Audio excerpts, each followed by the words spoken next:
गुरु विष्णु गुरुदेवो महेश्वरा गुरु साक्षात् परब्रह्मा तस्मै श्री गुरुवे नमः। आदरणीय शिक्षकगण અને મારા વહાલા વિદ્યાર્થી મિત્રોને મારા નમસ્કાર અને ગુરુ પૂર્ણિમાની હાર્દિક શુભકામના। આજે અષાઢી પૂનમના રોજ ગુરુ પૂર્ણિમા ઉજવવામાં આવે છે। આ એ દિવસ છે જ્યાં આપણું માથું એ ચરણોમાં નમાવીએ છીએ જે ચરણોએ આપણે અંધકારમાંથી કાઢીને પ્રકાશનો માર્ગ બતાવ્યો છે। ગુરુ પૂર્ણિમા એ મહર્ષિ વેદવ્યાસના જન્મદિવસ નિમિત્તે ઉજવવામાં આવે છે।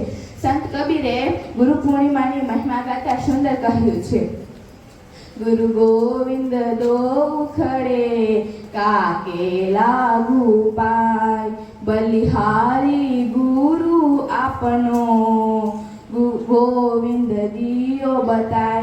એટલે કે જો મારી સામે ગુરુ અને ભગવાન બંને એક સાથે આવીને ઊભા રહી જાય તો હું પહેલા મારા ગુરુના ચરણ સ્પર્શ કરીશ, કારણ કે એ જ ગુરુએ મને ભગવાન સુધી પહોંચવાનો માર્ગ બતાવ્યો છે। મિત્રો, ગુ એટલે અંધકાર અને રૂ એટલે પ્રકાશ। આપણા અજ્ઞાન રૂપી અંધકારને જ્ઞાનના દીવડાથી રોશન કરે છે એ જ સાચો ગુરુ છે। ગુરુ આપણે માત્ર પુસ્તકો ભણાવતો શિક્ષક નથી। ગુરુ એ છે જે આપણામાં અંદર રહેલી શક્તિઓને જગાડે છે, આપણને સંસ્કાર આપે છે અને સમાજમાં એક સારો માણસ બનીને જીવવાનું સાહસ કરાવે છે।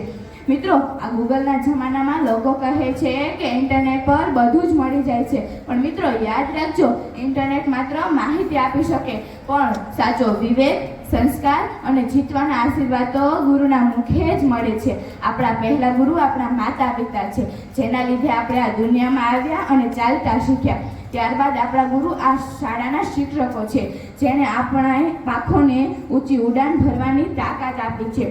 છેલ્લે હું તમામ વિદ્યાર્થીઓ વતી આપણા ગુરુજનોને વચન આપું છું કે તમે આપેલા જ્ઞાન અને સંસ્કારને અમે ક્યારેય ઝાંખા નહીં પડવા દઈએ।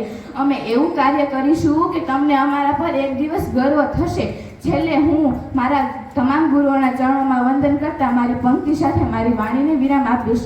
અક્ષર અક્ષર અમને શીખવી, અક્ષર અક્ષર અમને શીખવી, જ્ઞાનનો દીપ પ્રગટાવ્યો, જ્ઞાનનો દીપ પ્રગટાવ્યો, ખોટા માર્ગે જતા અમને રોકી, ખોટા માર્ગે જતા અમને રોકી, સાચો રાહ બતાવ્યો, સાચો રાહ બતાવ્યો। ધરા ધન્ય છે એ ગુરુઓથી જેમણે અમોને માણસ બનાવ્યો, ધરા ધન્ય છે એ ગુરુઓથી જેમણે અમોને માણસ બનાવ્યો। મારા તમામ ગુરુઓને સત સત પ્રણામ। અસ્તુ।